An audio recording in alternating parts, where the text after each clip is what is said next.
Ready? 1 second. It's a recording. It's recording.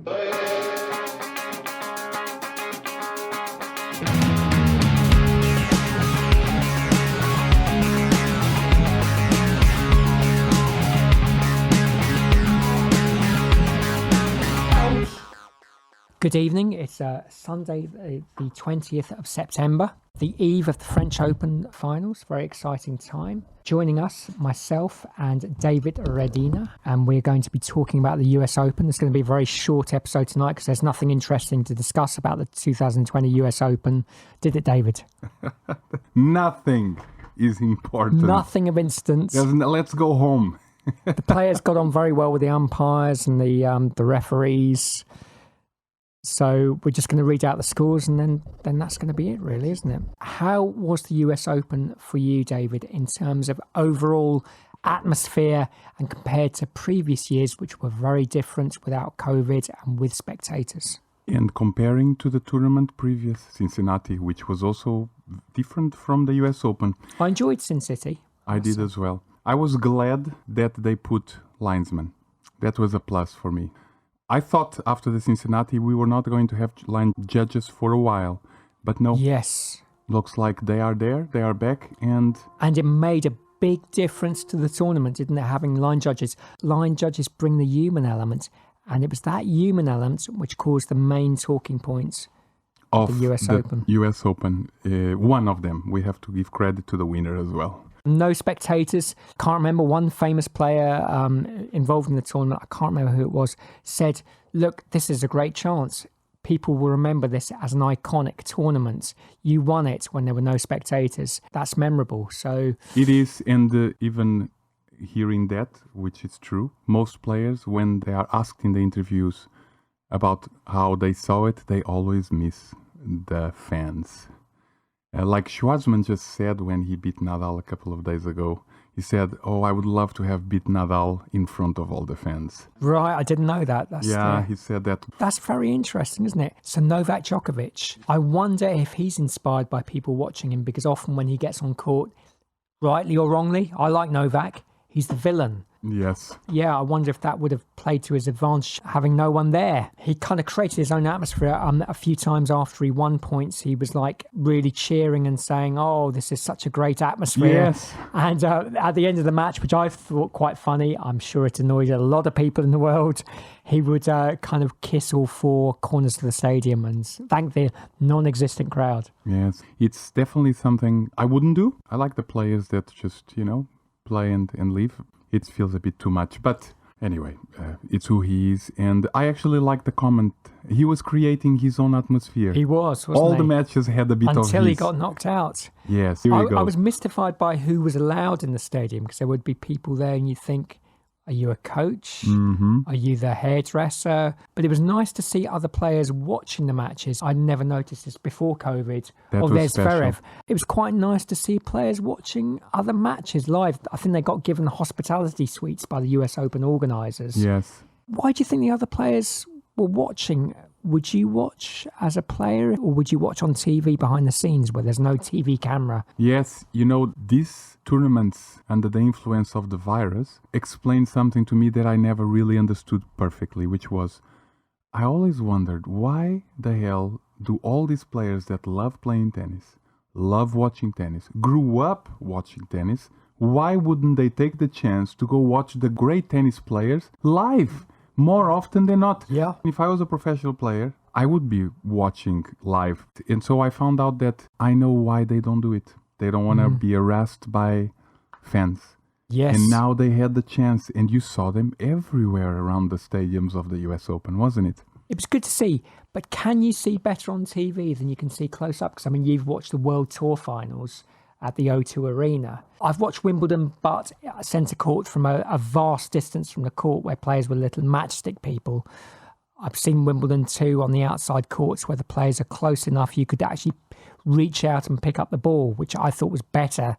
If I buy a tennis ticket, it's going to be in a good place or I'm watching on TV. Right. Yeah. So your tip is to watch from behind a player rather than from side on? From the angle of the TV camera. Sure. Then it's even better than on TV. Yeah.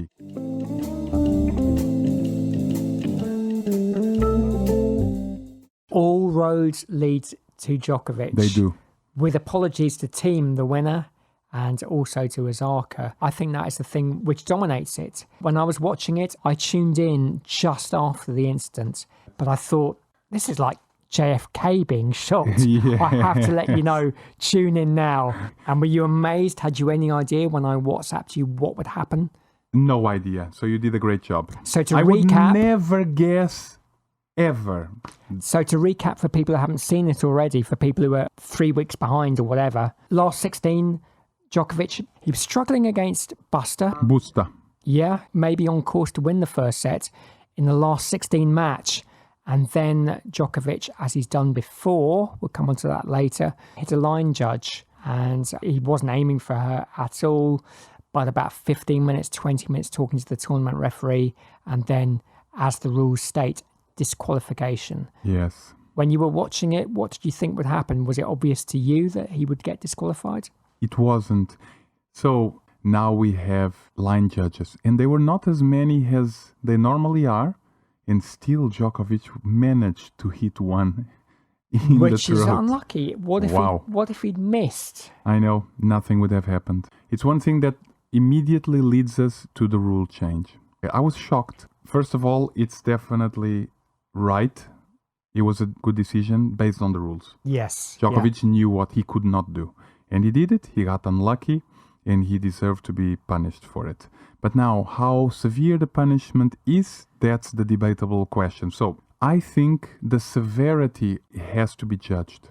It cannot be just default match, because look at that example. Who was it that kicked the linesman with a foot, a real kick on their legs? It was David Nalbandian, David the Nalbandian, Argentinian player, yes. against Marin Cilic in the Queen's final. No intent. Which one is more severe, that kick or a ball hitting the other Well, I mean, lineswoman? to me, the rule is clear, and yeah, they're both disqualifications. So it's one of those kind of things where if you smash a racket, your only victim is yourself. But I mean, this is where we're going to disagree politely. Yeah, I think it was a disqualification. I like Novak. It's not an anti-Novak thing at all, but I think he had to go. He had previous for it. It was very unfortunate.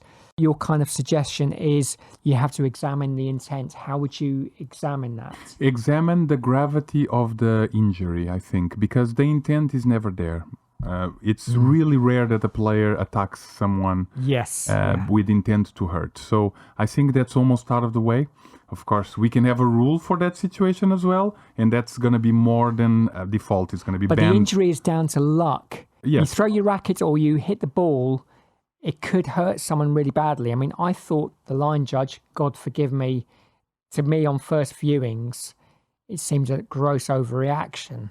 But other people have pointed out you can get hit in the throat unexpectedly. It really hurts. Say if he'd hit it really gently, bounced a few times and then hit her, I'm sure he wouldn't have been disqualified. So it has to be hit with some force. Is the rule just with angry intent? So, yes, so as I was saying, my suggestion is this. Watch and evaluate the severity of the attack, because I would even put it to number of games lost depending on the severity of the situation. So instead of always a default, funny enough, in Cincinnati, just a few weeks ago, there was a player that hit ball's person with the ball as well, and the officials came in, evaluated the intent, and decided to let her or him, I don't remember who, keep playing. Oh, that's interesting. So yeah. in the slams is different. All the slams have this rule that it's lost by So default. it's just for the slams? It's just for the slams, yes. Right. At least from what I've learned, from what I've seen and what I heard. I did not know that. Yes. Yeah. But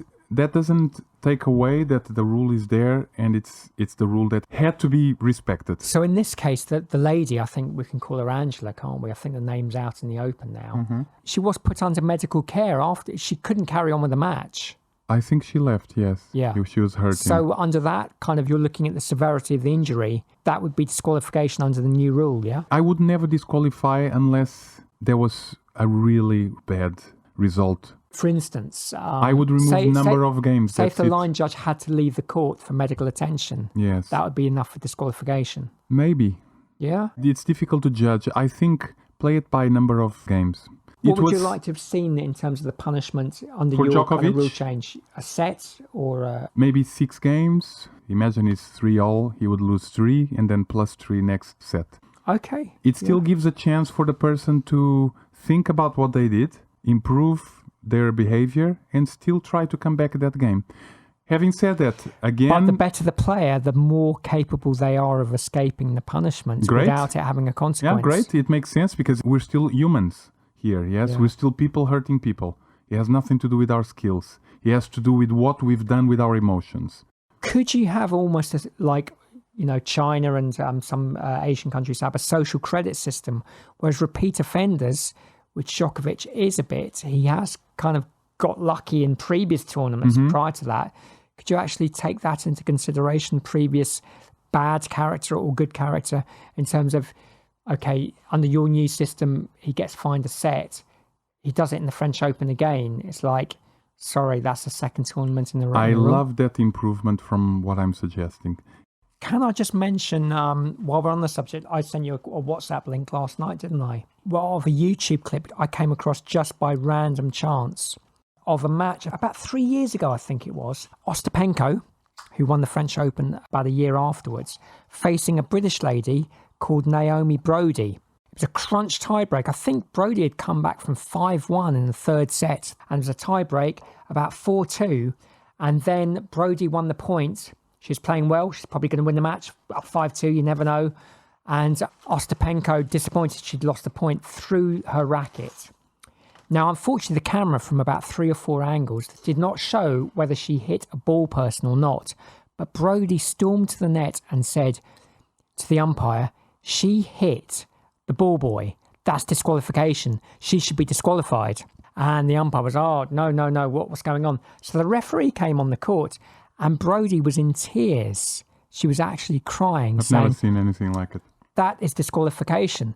So the tournament referee, rather cowardly in my opinion, had a whisper in the umpire's ear. And I think a point deduction for code violation was applied against Ostapenko.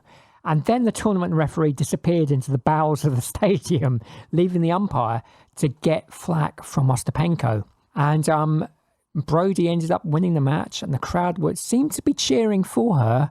And at the net at the end, Brody said to Ostapenko, who clearly wasn't happy at being grassed up, you hit the ball boy.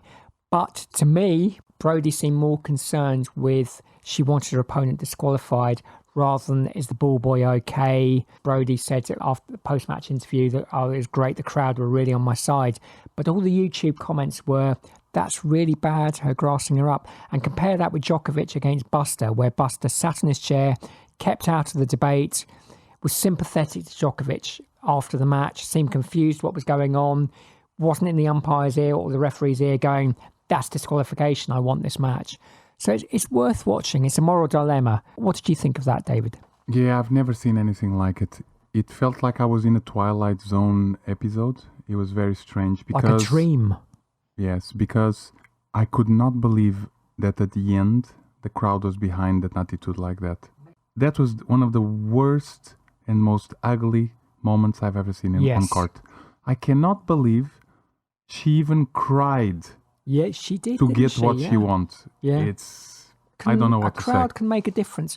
I thought with Djokovic talking, in a quite adult, mature way with the tournament referee was perfectly acceptable with no crowd there. I think with a crowd there, they might have started whistling. Djokovic, understandably, might have started acting up and going, hey, come on, they want this match to continue. Yes. I thought it was quite a civilized discussion. I thought, fair enough. There's no crowd there. I think Djokovic had always accepted he was going to be disqualified. Yes. Maybe some criticism, I don't know what you think about this, from Thiem and other people, that Djokovic apparently apologised by phone but didn't visit the person. But it's COVID, so what do you think? I wouldn't even bother with that, to be honest. He apologized right there and then. It was a good apology. Yeah, you don't have to now go to the hospital and say sorry. I think if the person was really in bad shape or have a horrible problem, yes, go to the hospital, give some flowers, say you're really sorry. But she was okay. I think it stops the moment that you hit, you say sorry, you're disqualified, move on. And we live in a strange world where now you have to come out into the internet and leave a statement about what you did. I think what is done there and then. He came, he said sorry to the lady. It was obvious. It was Yeah, on camera. yeah, I and agree. it ends there. No more. But of course, the world goes after. Oh, he didn't apologize. He didn't come to the press conference. Oh, he's a bad person. I don't believe in any of that crap. I think being human is about being in that moment and apologizing when you hurt. Well, good phrase, being human. The whole thing is, we could have avoided this if it was all Hawkeye. No need for line judges. But we want that human element. This is the downside Sure. to the human elements. This is life, isn't it? Unfair things happen. We learn Of from course. it. As Djokovic said in his statements, I'm trying to learn, and I hope this incident will Yes. make me learn. We've all made mistakes in our life. And if there was Hawkeye, no line judges, his ball would have just hit a hoarding, wouldn't it? Yes. Or maybe hit Zverev eating a KFC in the stands. Yes. And it wouldn't have been that big a deal. Yes. So after Djokovic was disqualified, I almost thought to myself, maybe it was just meant to be that this US Open, the first Grand Slam after the virus has slowed down, was meant to be without the top three. Their fates are linked, aren't they? Somehow. And you also sent me a funny message saying, maybe Nadal now is regretting not playing because he could have had a chance there. Yeah, surely. Do you not Yes. think that? And Could have been. Federer having his operation. No Federer, Am no I Djokovic. wrong here? I think the top three would have been licking their lips in a way and also kicking themselves, thinking, we can take Thiem, we can take Zverev. You looked at Zverev with all his double faults, looking like a public courts player at times, looking absolutely brilliant at other times.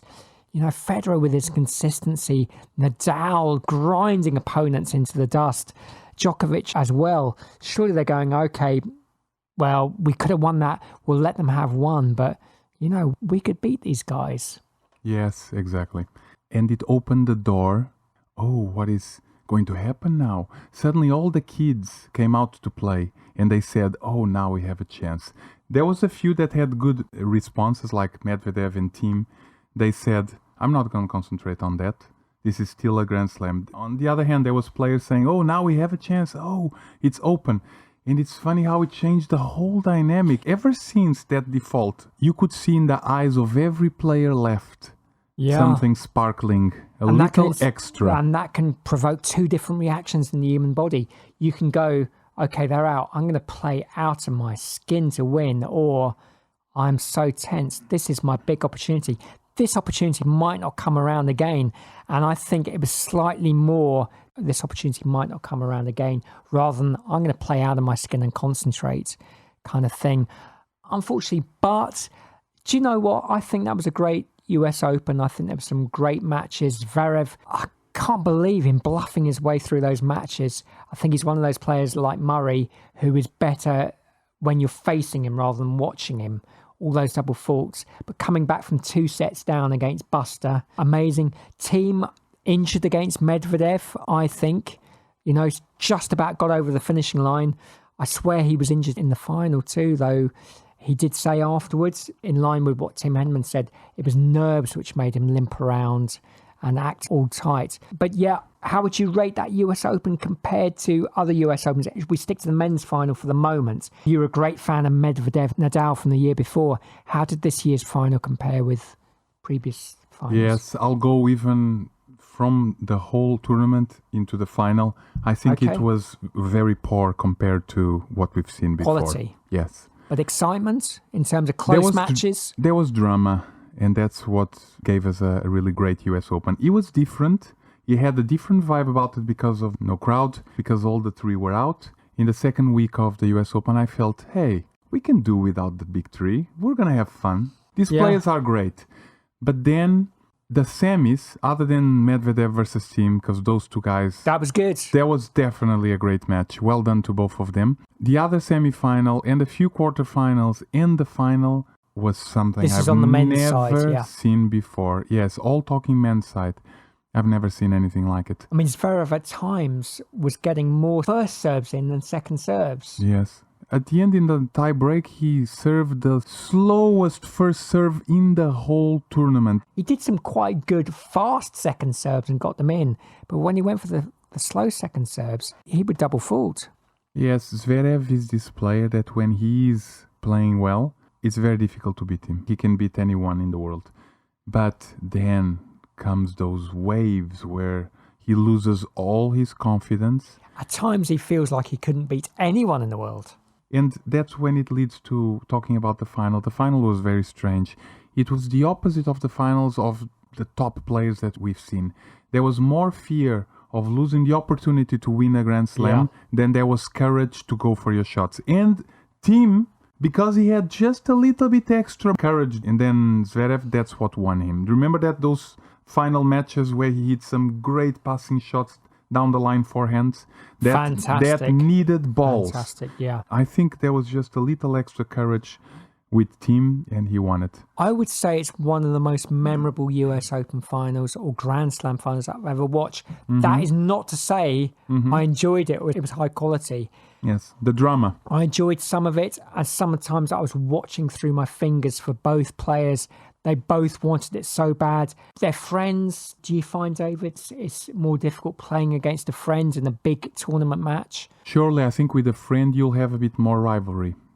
Yeah. You happy for him, for her, but you also feel more in touch with the win of your friend or friend or brother. That's why Serena and Venus, they are good friends, Zverev and Thiem. Let's look at the positive. How rare is it in a Grand Slam final to come from 2 sets down? The US Open, there have been a lot of ones where people have come from 2 sets down, but they lose the 5th set. Yes. I'm going to say Murray. Djokovic fought back from 2 sets down against Murray. Yes. But Murray splashed his face with water in the toilet and won that 5th set. Well, Federer coming back in Wimbledon, 2 sets to love down to Nadal, but then losing in the last. The previous year, Medvedev coming back from 2 sets sets down against Nadal. And couldn't win. But Thiem actually got all the way, which must be absolutely gutting for Zverev. Yes. So who's going to push on? Thiem or Zverev? Has Thiem got more Grand Slams in him? Has Zverev got a Grand Slam in him? Well, first of all, before answering your question, what I most remember about this final is what I'm used to seeing in all the last maybe decade and a half Grand Slam finals is when one player is down, they raise their level and go ahead, and then the other raises their level and goes ahead, and then the other, and it goes on like this until somebody wins. This Grand Slam final felt like a ladder downwards.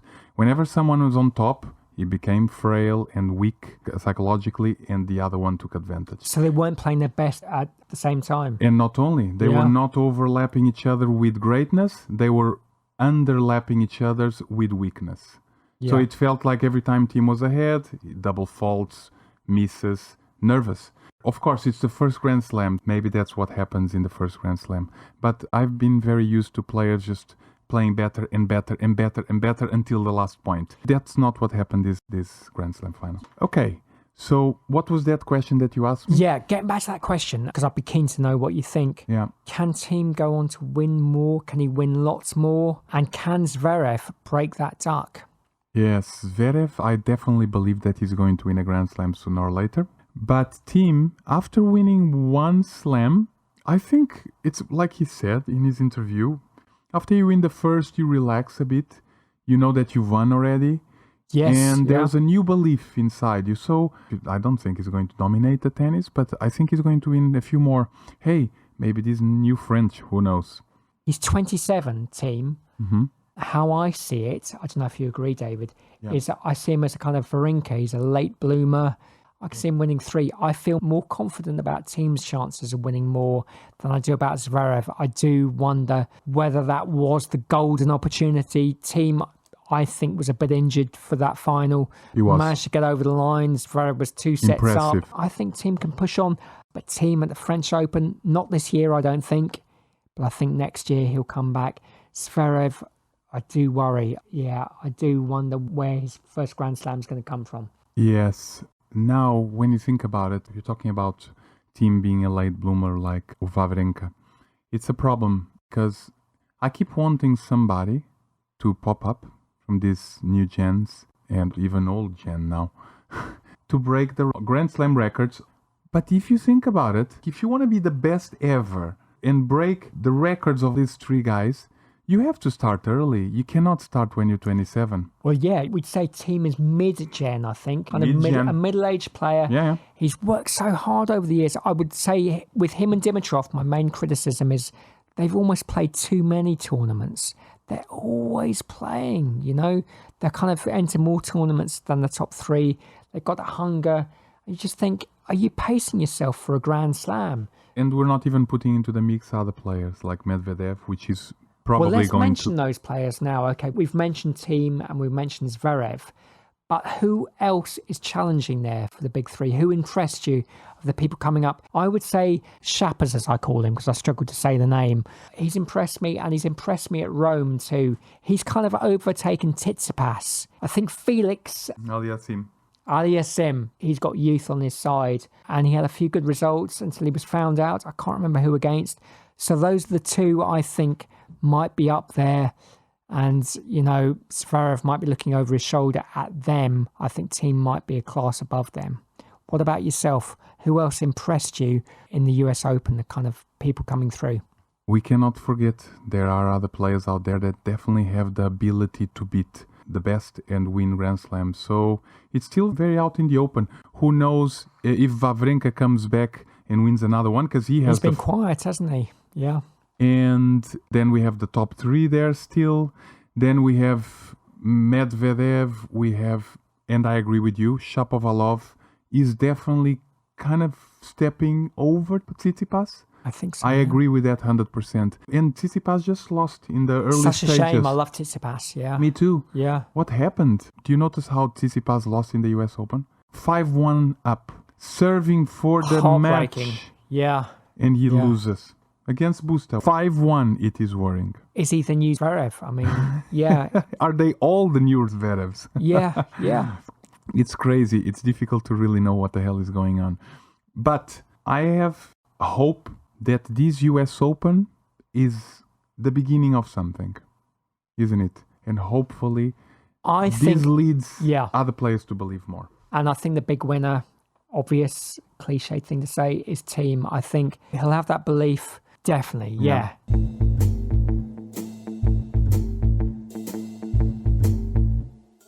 So let's talk about women. What do you make of the women's side of the US Open? There's a great story unfolding, and I was a great fan of Azarenka for many years now. Same here. And she suddenly, after troubles in her life and also a son, and 7 years of not really being very productive, she comes back fitter than ever. 31 years old.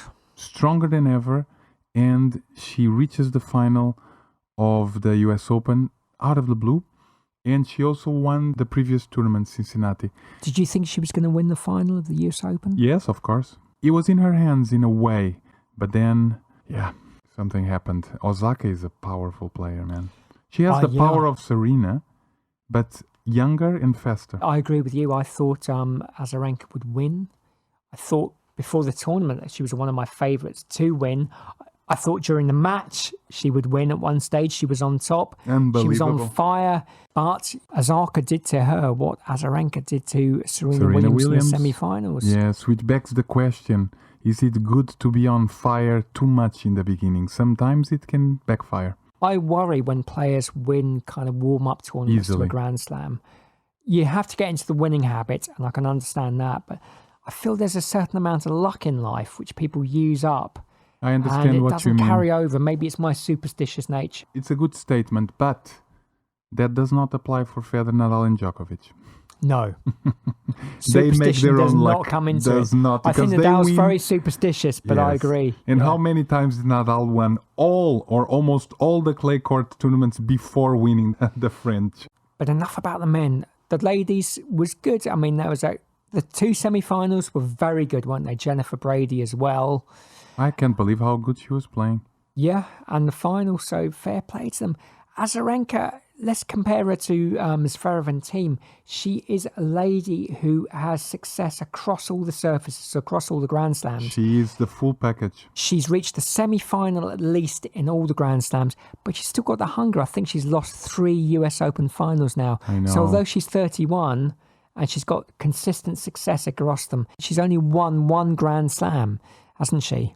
So She's got two, Azarenka actually. won 2 Grand Slams. Not too bad. Which ones are those? So 2 Australian Opens against Lina and Maria Sharapova. And she plays with a smile on her face, I think. She does. It's so good which is to lovely, see. lovely to see. Yes. I was hoping that maybe Azarenka would finally be this person in the women's tennis, somebody that dominates for a bit. So yeah, it's crazy. I mean, there's such depth Yeah. in the women's game, and also such inconsistency, which makes for it's quite hard to dominate for like 3 Grand Slams in a row. It's Osaka's true. done it for 2 slams in a row, Not bad. but not 3 slams in a No. row. The last So- person that did that was It the great keeps it open. William. Mm-hmm. And did you like the fact Osaka coaching support team came on the court at the end of the final? Love Is that a that. nice new tradition? Love that. You know what? When I saw that happening, I thought to myself, why the hell do they not allow that? Who do you want to celebrate with that exact moment of your win? It's the people that you love,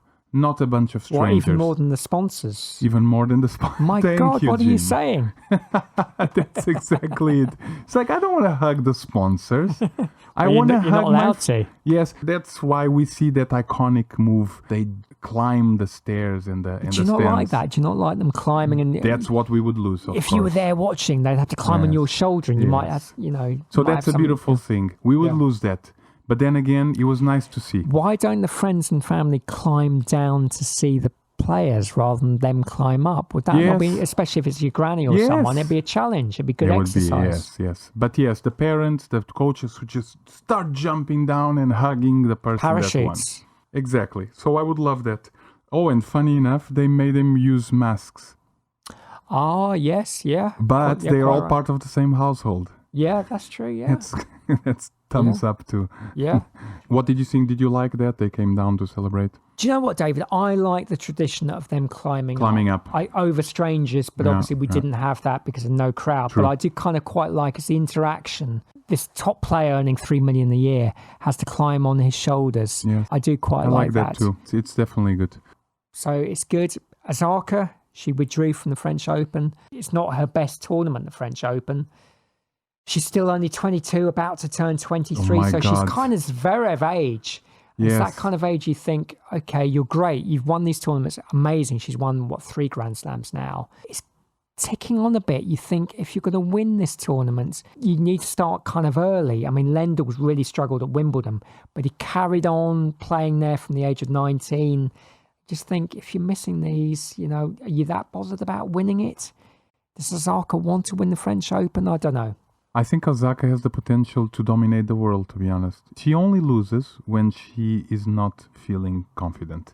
Because when she's confident, she has bullets that I don't know who can... Even Azarenka, who is the best defender in the world right now, return Yeah. of server, those bullets just pass by. Definitely, but the shoe was on the other foot in the first set. I thought Azarenka was firing the bullets, Incredible. imposing Yeah. her game, and her Made her level. I nervous. think her level did drop, and Osaka's then went up Yeah, after exactly, Azarenka's. Exactly. They level were never dropped. really playing the best at the same time, unfortunately. which is for that frustrating. final. But that happens so often, doesn't it, in 3-set matches? Yes, exactly. How often can you say, yeah, God, they were playing Yes. the same A best at the great same time? example of a match that they played probably the whole match on top level at the same time was Djokovic Nadal at the end of that Australian Open.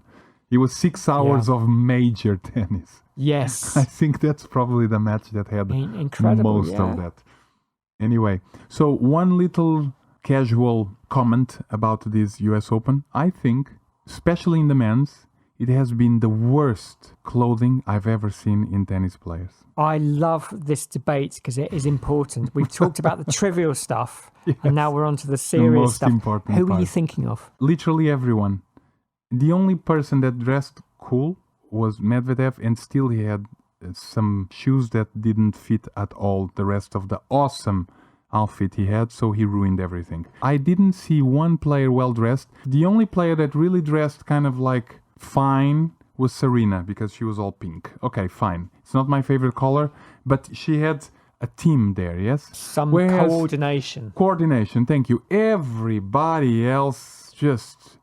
Hey man, one left side of the t-shirt is one color, the other one is another, but it's mixed colors. And there's a tiger, and there's a leopard, and there's... Then the shoes... Don't mix your tigers and Man, leopards. the shoes had nothing to do with the rest of the clothes. I Come on, it must be the sponsors making them do this. I don't believe that everybody has bad taste like that. Yeah, I would agree with you. But do you remember the Grand Slam tournament a few years ago? They were dressed almost like darts players. I think it was Nike or Adidas. Do you know the sports store Foot Locker? They were kind of dressed like that.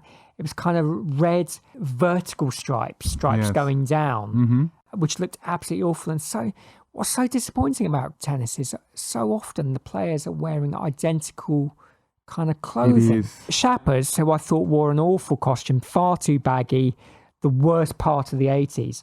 At least he was wearing something different. No one else was wearing that. Yes. And I can understand why no one else was wearing that too. But do you think it's sometimes the player, whatever they wear, is going to look good or bad? Like Federer, I don't think I can remember him wearing something and me going, he looks awful. But maybe he's got that body which looks good if he was wearing a bin bag. His shoulders are so broad. Yes. So maybe it's the kind of the singer, not the song. No, it's definitely the clothes that Federer wears that are great. And nothing against pink, because it's a beautiful color. But, it is. But yeah. the pink was everywhere, and it was in places that it shouldn't be. So there was not one player in full style from the top to the bottom. So I will name one. Thumbs down. I will name one I thought Okay. you look okay, and that was Buster. He wore a plain orange It was t-shirt. all right. Yeah. I quite like that. I thought that was quite nice. Yes. I thought Thiem and Zverev in the Australian Open wore a very nice top, but unfortunately they changed. I think Zverev's top actually was quite plain. That was acceptable. You mean Yeah. Zverev? He was Yeah. acceptable. Yes. Yeah. So this US Open was terrible. Now to end it, let's go for the rule change. Talking about rule change. Talking about Actually, we've had a few comments on our website, haven't we, David? Yeah. Yeah, we did. Very welcome. I don't know if these are real people, but this is a genuine listener. I know him. His name is James Turner. So he WhatsApps me to say he's got a proposal for Wimbledon and other Grand Slams For a rule change. for a rule change. They should start on a Saturday. I think some Grand Slams, David, start on a Sunday. Wimbledon starts on a Monday and goes on for 2 weeks until the following Sunday.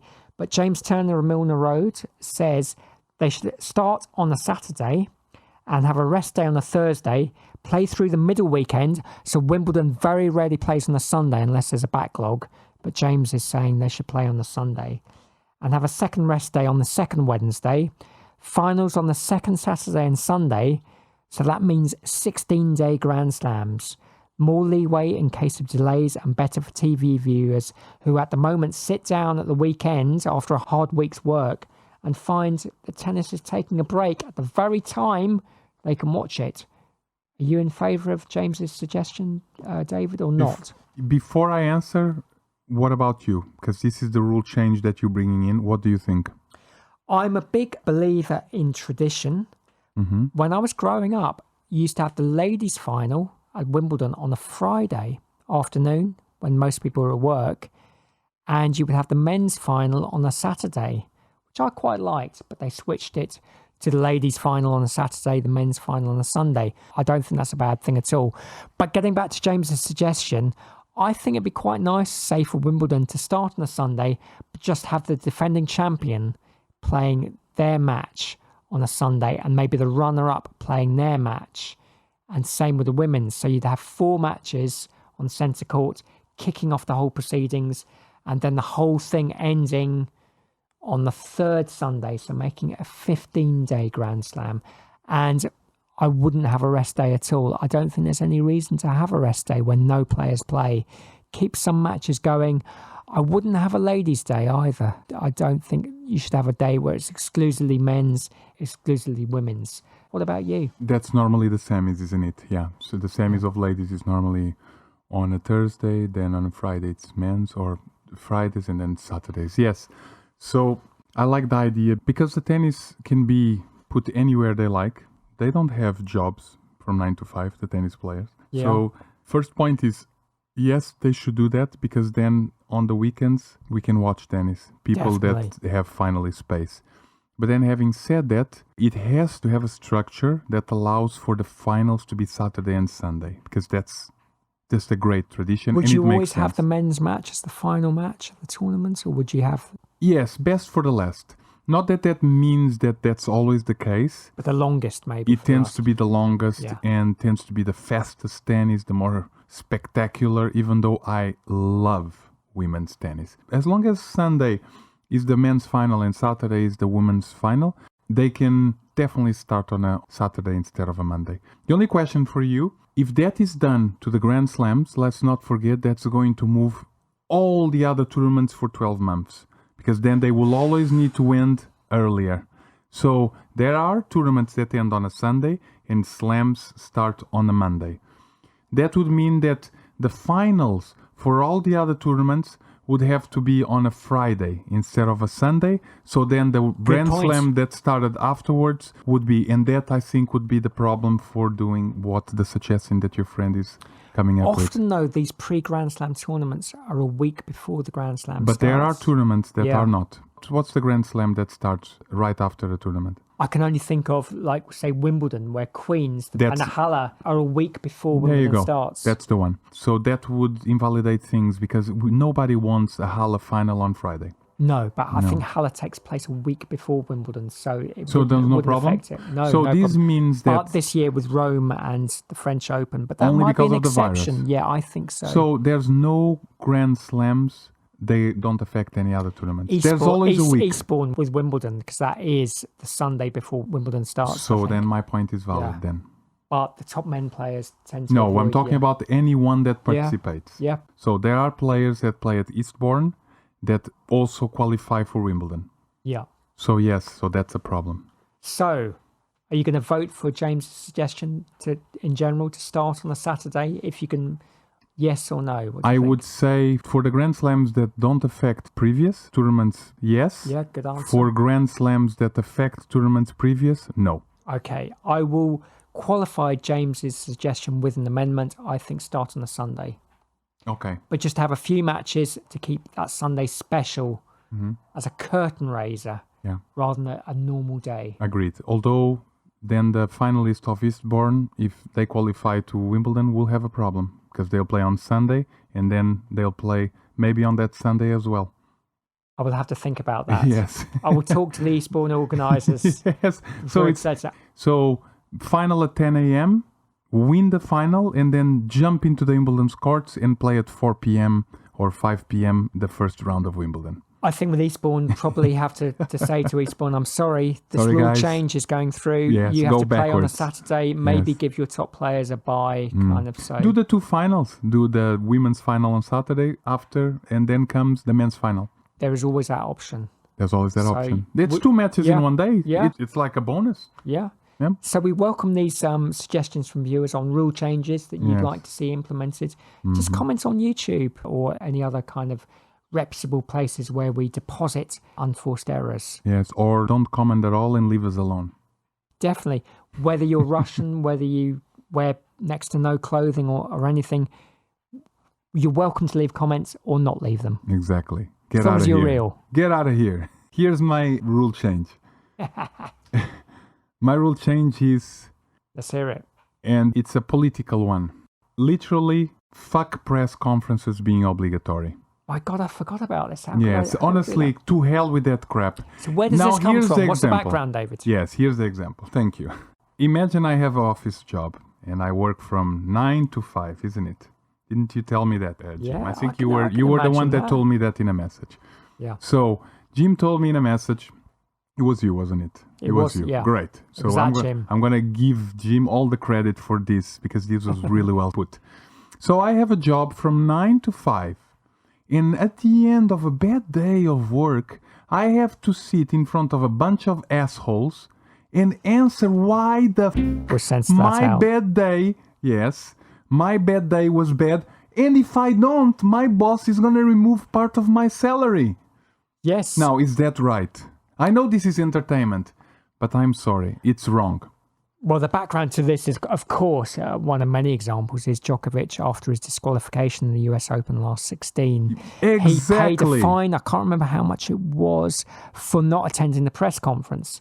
Because at the press conference, he was going to get asked lots Bombarded. of awkward questions after one of the worst days in the office. The worst days, you're really He's feeling ever like had. shit, man. Yeah. You lost a Grand Slam final because of 1 centimeter away, it just doesn't make any sense. So let's do this. You've had a bad day in the office and Yes. I'm interviewing you, okay? Mm-hmm. So, David, you got your tie caught in the stapler and in trying to remove it, you cut your finger quite badly and Sheila from accounts had to give you first aid. Yes, How did that feel? exactly. That's exactly it. It You was know- painful. I hated, and I'm going home. Well, you missed your sales target as well, the monthly one, because Sheila was giving you attention in the first aid room. It does not So, make any yeah, sense. I agree. I've been watching tennis for decades. I did not know that press conferences were obligatory. And also, I found out that Venus Williams Yes. has not gone to a few, isn't it? She willingly, but I think she pays it. Willingly. Pays it She just in pays. advance. But now let's imagine you're a guy. No, here's a better example for a tennis player. Now, not an office worker, but a tennis player that barely earns any money. Finally made it to the first Grand Slam first round. He paid the last penny he had to reach and take his team to play in the first round. Yeah. He loses terribly. It's the worst match ever. Yeah. He's out of money. He does not have the money or the freedom to say, I'm not going to No, this press it's conference. something. And would you not have more respect for Venus or Novak if they didn't attend the press conference after the worst defeat of their season or the best win of their season? Mm-hmm. Say if Venus, wins Wimbledon, well, would you not have more respect for her if she didn't attend the press conference by going, well, I'm not going to attend, win or lose? Yes, I like that as So well. it's a counter argument too. I like that. Should they pick or choose? They're not going to say anything interesting most of the time, but when they lose after a really controversial decision, they're emotional.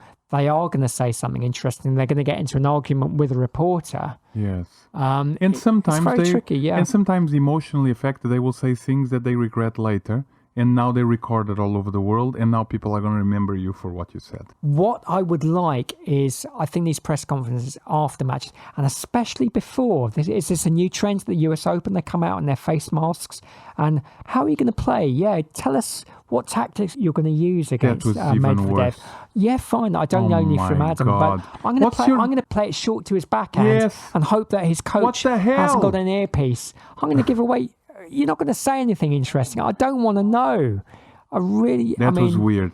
That was Will weird. someone once say something interesting before the match? Yes. I can imagine Medvedev actually saying, because he's an Yes, interesting guy and he does Medvedev say would what he thinks, be but interesting. pointless, absolutely pointless. Very strange. It reminds me of the interviews they make before each match at Wimbledon in the Tunnel. in the backstage in the tunnel. That happens Yeah. already, but in front of everyone outside, it's a bit awkward. I quite like the Wimbledon tunnel thing. I like That's them the filing thing, so past. that's fine. But outside, But when they it's a wander bit onto weird. the courts and No, you have to be focused on your match No. when you step on court. what I would like to see, though, is I would like to see lip readers working for the TV companies. So often there's a dispute between the player and the umpire, and the commentator's just going, oh, there's a bit of argy-bargy here. And they very rarely say what's going on, probably because they don't know what's going on. Or they But don't a want to lip show it. reader would often shed more light on it than, I'm going to say the name, Tim Henman. They would be able to lip read and go, this player is saying in English, because they're mostly speaking in English. That would be more enlightening to me than having an interview before or after. Yes, exactly. So, going back to the rule change that I suggested, would you remove it? What's your opinion? Before I give my answer, and I am going to give a yes or no answer, I'm going to say that I would rather have the lip reader and also maybe interview the players in the hotel room by Zoom. We're in the age of Zoom now. And I think after COVID, if it ends, God willing it does, I think after that, interview them in their hotel room when they've calmed down a bit more, when they've had time to think about it. I know it's a cop-out, but they're less likely to say anything really damaging. But in general, I would say to your rule change, I would go yes. Yes. They don't need to do those post-media conferences.